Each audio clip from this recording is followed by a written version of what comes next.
everybody, it's Gypsy and welcome to On the Edge of Appalachia. So yesterday I talked about what I learned from gardening in 2024.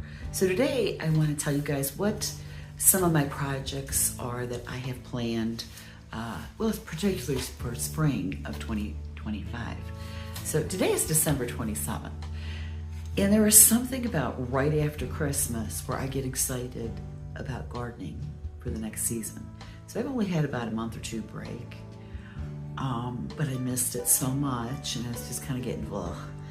So now that Christmas is over, I started getting excited again and I feel better thinking about, gardening and stuff. And right now, we're having warm weather. I think it's 47 degrees right now, which for Northeast Ohio is warm. And all the snow has melted, which is a good thing. I'm gonna do some cleanup when I'm done with this video outside. This weekend, it's gonna be in the 50s. Can't do anything outside though, because I'm gonna be, vending all weekend. But unfortunately, next Thursday, we drop back down into the 20s and more snow.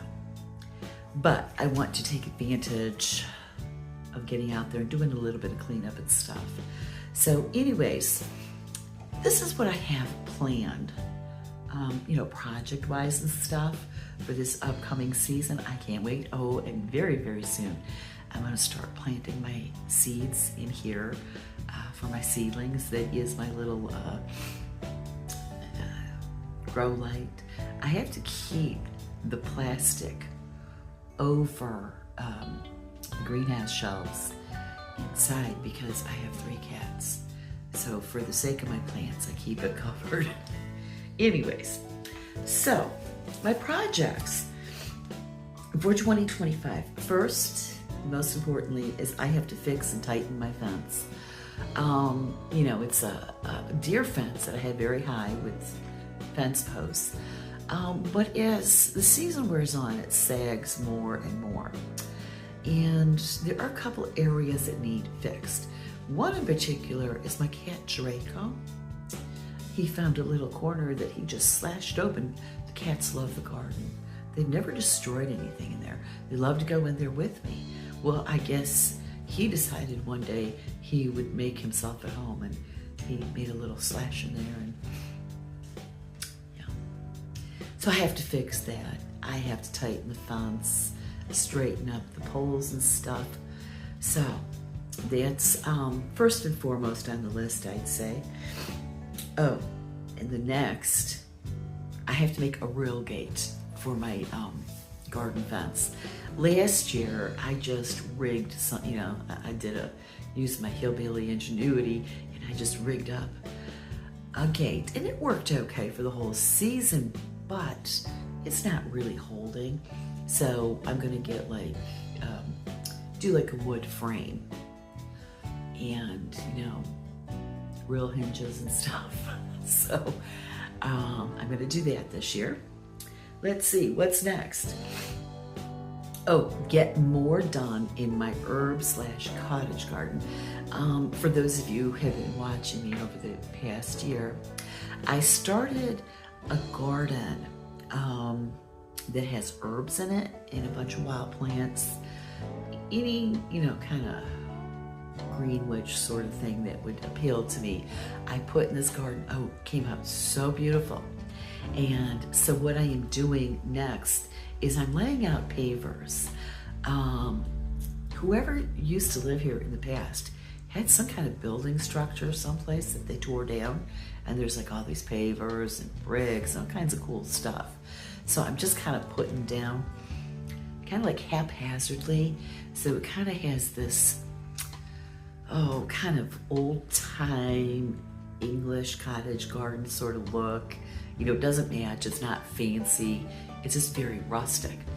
And then also putting a wattle fence, W-A-T-T-L-E, around the garden. This is where you kind of weave tree branches, sticks in between, posts that you make from tree branches. And you just go around, and then we have some Adirondack chairs that are no longer good. I'm going to remove the backs and turn them into gates for the garden. And I'm going to set up a little area for me to sit and have my tea and stuff like that. That's why I don't know if you guys watched yesterday, my oldest friend of 51 years got me a sign for my garden. It's going to go in there because the image shows a woman in her garden having a cup of tea. I love my tea. So I'm going to try to get more done on that this year. Let's see. Oh, expanding the vegetable garden. I found a lot of what I planted, not everything, but a lot. Although I planted like several plants, my crop yield was not as much as I would like. So I would like to expand that. And then I have new plants I would like to add. So I'm going to have to increase my fenced in garden. I'm gonna have to make that bigger. Oh, I'm thinking, I'm not sure about this one. I might do it, create a hummingbird garden with like plants that would attract hummingbirds. I put out my hummingbird feeder last year, not a single hummingbird. And I was on an app called Nextdoor, which is like, you connect with people in your area. Everybody in my area was asking where the hummingbirds are. So I might do that. I have some notes in here about what plants I'm thinking about. Oh, let's see. Trumpet honeysuckle, zinnia, salvia, bee balm.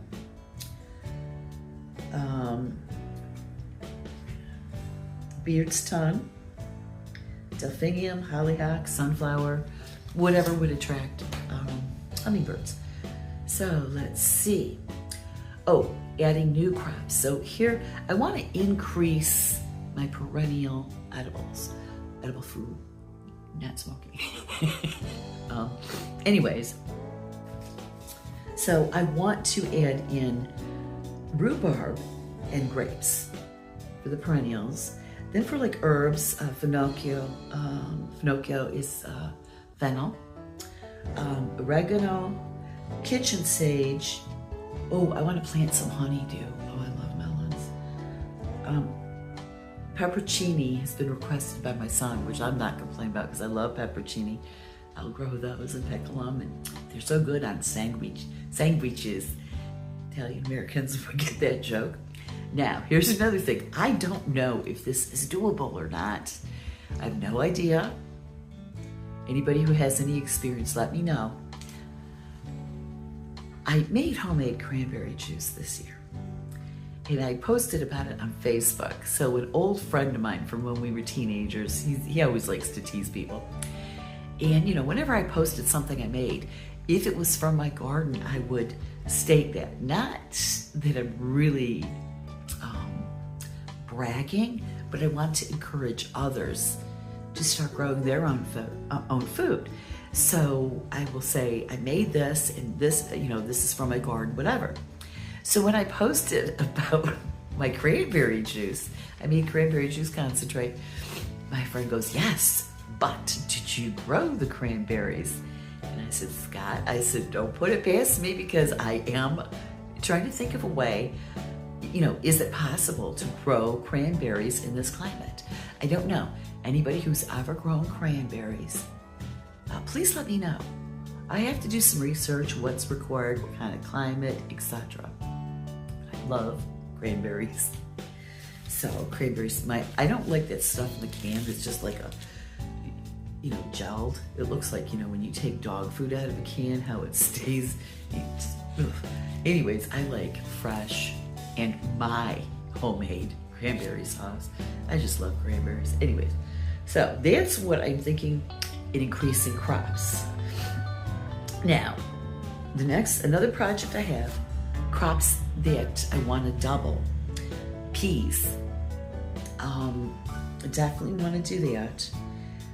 I love peas, but I never can seem to grow enough.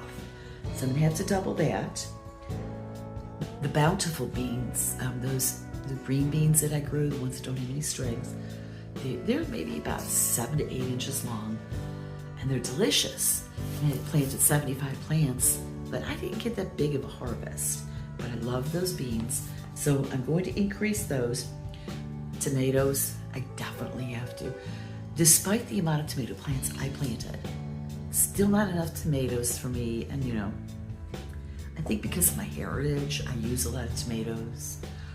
And I wanted to can more sauce than I did this year. So I have to increase that. One can never have too many tomatoes. Let's see. Peppers. So I'm increasing my peppers, and I'm going to add a couple more, like the pepperoncini. There's this little plant. It's a decorative plant, but the peppers on them are edible, and they're kind of spicy. And they're called Aurora peppers. I always love them. Oh, I used to grow those all the time. I haven't done that in a few years, so I'm going to add those in. Now, that park bench, and for those of you who are watching throughout the year, our new neighbors who moved in was getting rid of all the stuff that the other people left behind before him. Well, they had a park bench. Paint was chipped, but it was in perfect condition, very strong, and everything I'd been wanting one for by the pond. So he brought it over and he put it right where I wanted it. But it does need refinishing. So I'm going to strip the paint off that. And then I'm going to put a protective coating on it and stuff, sand it down, whatever. I'm going to refinish it and keep it natural looking. And last but not least, the back of the property over by the pond. My son and daughter-in-law have been wanting this. It's going to be a huge project. It take a lot of time and a lot of work. Yeah, they're long-haul truckers. You never know when they're going to be here and when they're not. So I could use help with it. I don't know. But I want to try. And I have to do a lot of research on this because I think there's a method to it. I tried doing an area last year. It didn't work out for me. So I'm going to do research, and I want to switch that all from grass to wild and natural. So, yeah, you know what? Grass is not only overrated, it's useless. It's also time consuming. You gotta cut it and all this other stuff. You could be using that, your yard, your property, especially if you have a larger one, for better things. For growing food, for attracting birds, and your pollinators are so important when you're a gardener. And if you have your yard wild and food, you're growing food for yourself, well, that's good use of your yard. Grass, to me, is bullshit. It is. I always think whoever invented grass was a stunad. I mean, I'm sorry. I just don't get the point of grass. It's pretentious anyways. I don't like pretentiousness. So anyways, I think I'm so excited. I'm going to get started with my seedlings and stuff. Right now, all I have back there is, I had given my daughter-in-law some herbs, plants, to take on the road with her. And, well, this is when my son, he was going to pilot school in North Carolina. So now my son and daughter-in-law are truck drivers, and my son's pilot. So there's a theme there. You can never sit in one place. So I gave this to her. Well, when they were done, and they came back up here, they were getting ready to get on the road again and stuff, trucking. She asked if I would take care of them for her, and they're doing great. I have them back under the grow light, watering them and stuff, and they're doing fantastic.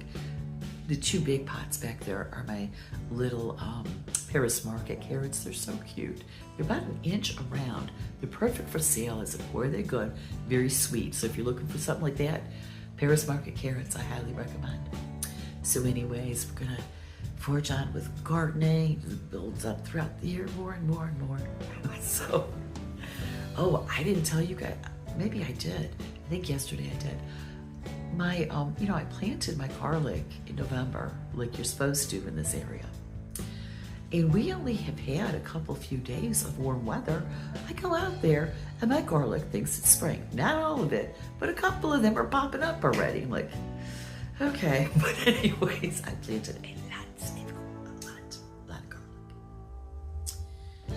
Because my heritage and stuff, Mediterranean women, they just can't have enough garlic and tomatoes. So anyways, I'm going to leave you with that. Blessed be, and make it a joyful